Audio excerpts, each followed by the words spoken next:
And now back to TSPN News with Tom Slavik. Hi, everyone, and we're back. Richard Forster. Richard Forster, where are we at the supervisors meeting now? Okay, that same item, the first item up will be for the Board of Supervisors, and this is to bring the project over under the domain of the Public Works Department rather than ACTC for plans, specifications, and estimates. This is finishing up the planning and estimating process of the project. It also transfers the funding over to the County of Amador and the Board of Supervisors. Now, this all has to be done conditionally with ACTC, but the county has the authority to do this also. Do other counties normally do this, run it more hands-on out of the I'm not sure about small counties, but big counties basically operate with COGS, Council of Governments.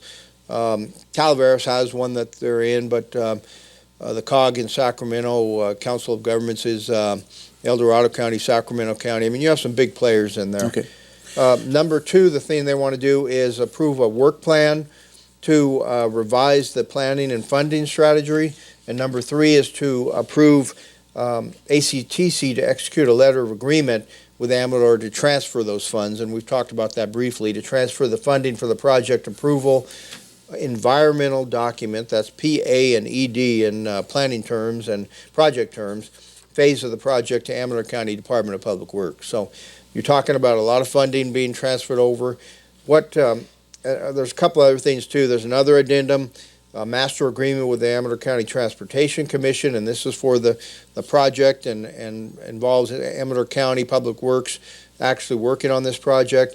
And item number three is a pavement management program update project letter agreement, and this is to transfer some funding over to Amador County out of the RSTP funds, which we're allowed to do by the state. There are dollars.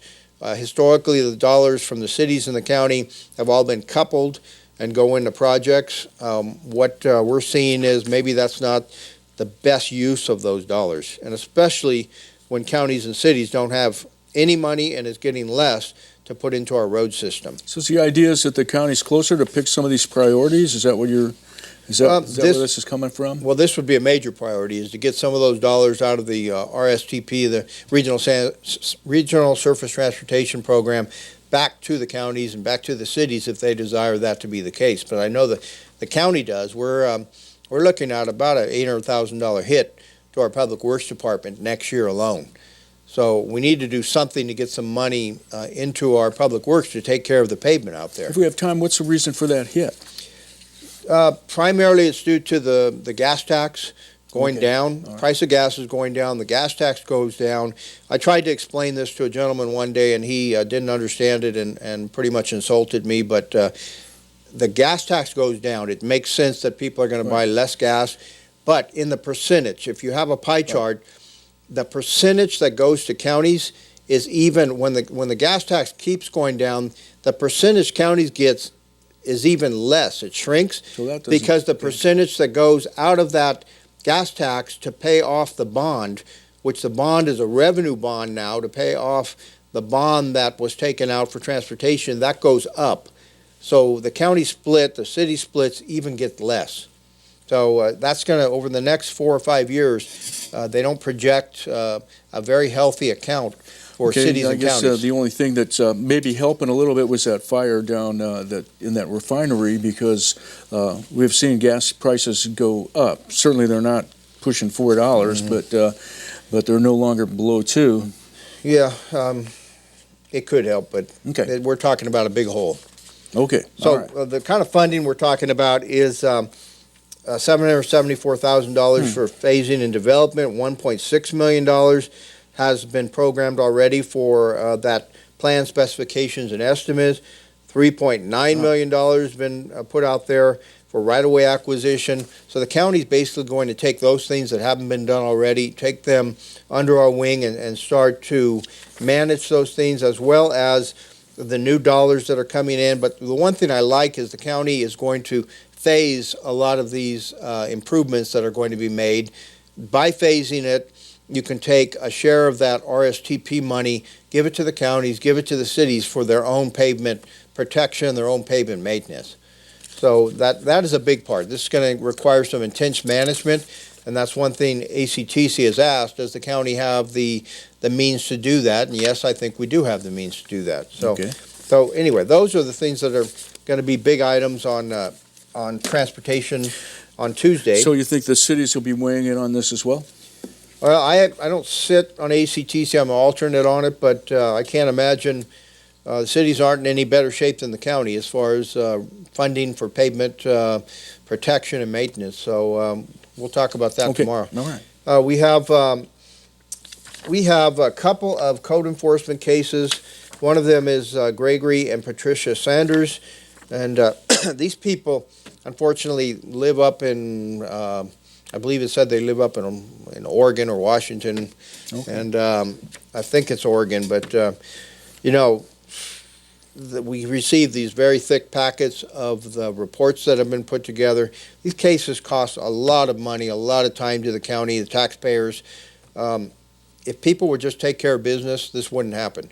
But this first case is a new complaint, trash all over the property, not just physical trash, but mechanical things, washing machines, tires, the whole 9 yards.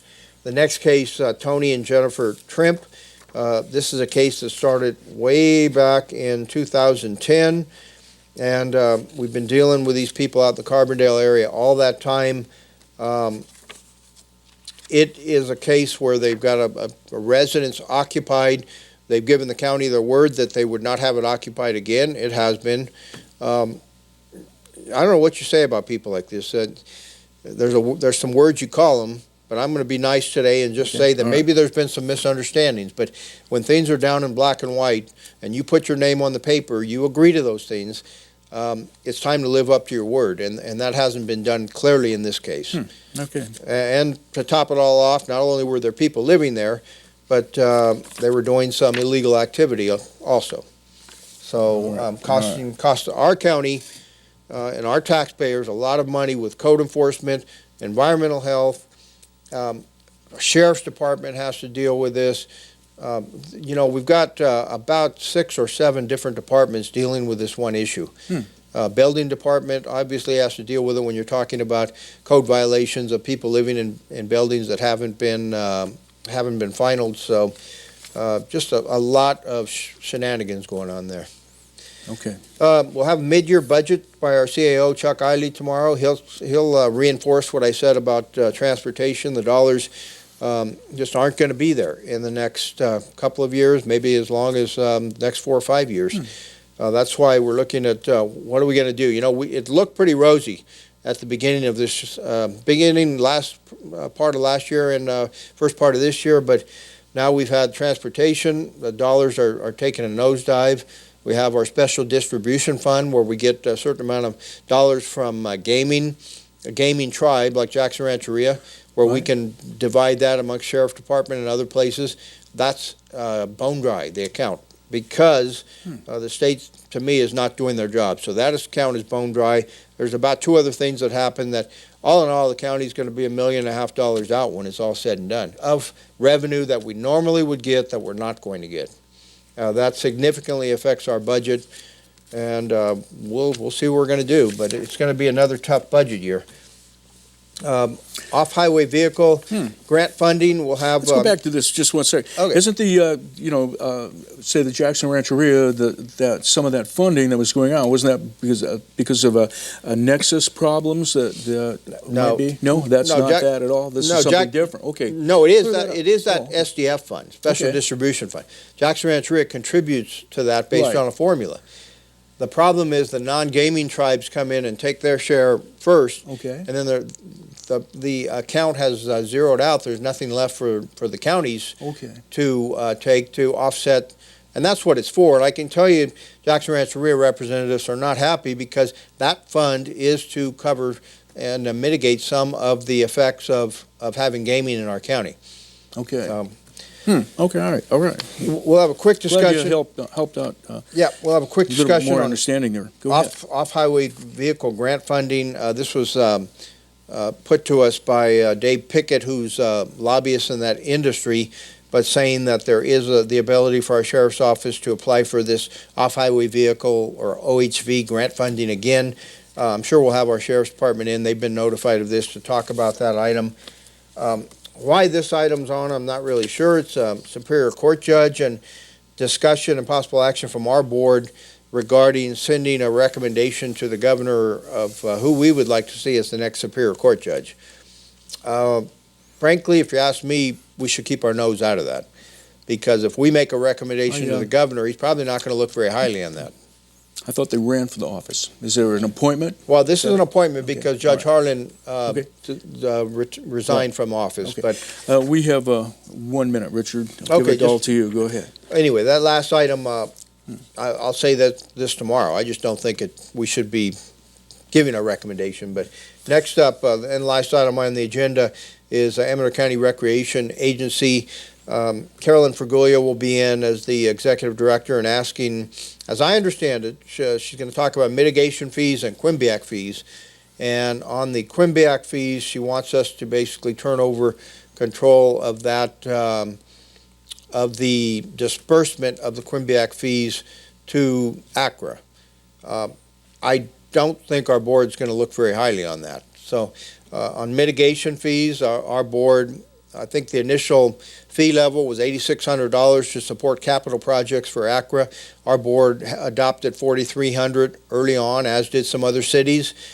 I just don't think our economy is that much better to support going beyond that. And, you know, right now, a lot of people want it to be less than what it is. So we have We've discussion run out of on time. Thank you for watching TSPN. We'll see you again next time. You're watching Amador County's local television network,